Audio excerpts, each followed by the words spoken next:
بسم اللہ الرحمن الرحیم۔ آج کا ہمارا سبق ہے طریقۃ العصریہ، 72 نمبر سبق ہے، اور اس سبق میں ہم ایک قاعدہ ذکر کر رہے ہیں کہ جو بار بار ہم نے پچھلے اسباق میں ذکر کیا ہے کہ یہ موصوف ہے اور یہ صفت ہے۔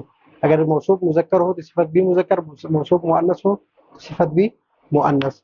یہاں پر وہ قاعدہ جو ہے اس سبق میں ذکر کر رہے ہیں۔ قاعدہ کیا ہے کہ عربی زبان میں موصوف پہلے اور صفت کس کو کہتے ہیں عربی زبان میں؟ کسی کی اچھائی برائی، کسی کی کمی کوتاہی، سب کو بیان کرنا اس کو کیا کہتے ہیں؟ صفت کہتے ہیں۔ مثلا یہاں پر کتاب موصوف ہے، کیا ہے؟ موصوف، اور کبیر کیا ہے؟ صفت ہے۔ یہاں پر کراسہ موصوف ہے اور کبیر کیا ہے؟ صفت۔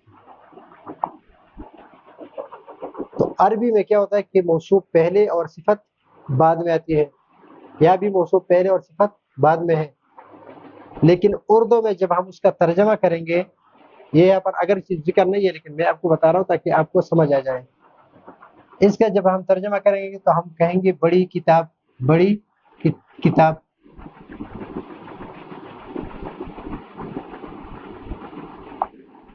تو یہ صفت ہے اور یہ موصوف ہے۔ اردو میں ترجمہ اس کا الٹ ہو جائے گا، بڑی کافی۔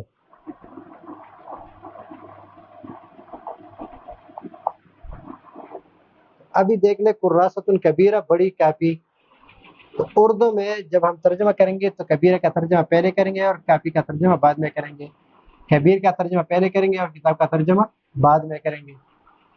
تو یہاں پر عربی میں کیا ہوتا ہے کہ پہلے موصوف ہوتا ہے بعد میں صفت ہے۔ اردو میں کیا ہے کہ پہلے صفت ہے اور بعد میں موصوف ہے، پہلے صفت اور بعد میں موصوف ہے۔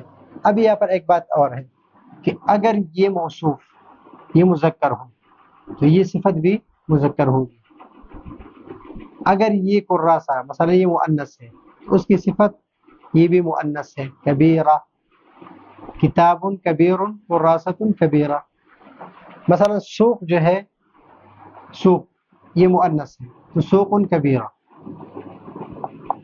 زمین مذکر ہے تو کبیر۔ متوسط یہ صفت ہے، قدیم صفت ہے، ضعیف صفت ہے۔ مکتبۃ کبیرہ صغیرہ، کأس صفت، کأس صغیر اور کبیر، کأس قدیم، کأس جدید۔ کبیر سمین یہ بھی صفت ہے، دراجہ قدیمہ، حارہ کبیرہ، شوکہ جدیدہ، کوب کبیر صغیر، نحیف یہ بھی صفت ہے، قویل بھی صفت ہے، صحن قوی، صحن قدیم، جدید، صغیر، کبیر، متوسط، ملعقہ چمچہ۔ تو ان سب کے ساتھ ہم اگر مذکر پہلے ہم موصوف ذکر کریں گے، اس کے بعد ہم صفت ذکر کریں گے۔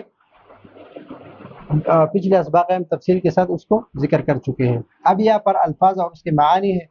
تو سوق کہتے ہیں بازار کو، زمیل کہتے ہیں دوست کو، متوسط کہتے ہیں درمیانہ، قدیم کہتے ہیں پرانا، ضعیف کہتے ہیں کمزور کو، مکتبہ کہتے ہیں کتب خانے کو، لائبریری کو، اور کأس کہتے ہیں گلاس کو، کبیر کہتے ہیں بڑا، سمین کہتے ہیں موٹا، دراجہ کہتے ہیں سیکل کو، اور حارہ اور حی یہ محلے کو کہتے ہیں، شوکہ کہتے ہیں کانٹے کو، کوب کہتے ہیں پیالے کو، صغیر کہتے ہیں چھوٹا، نحیف کہتے ہیں کمزور، قوی کہتے ہیں طاقتور، صحن پلیٹ، اور ملعقہ چمچہ۔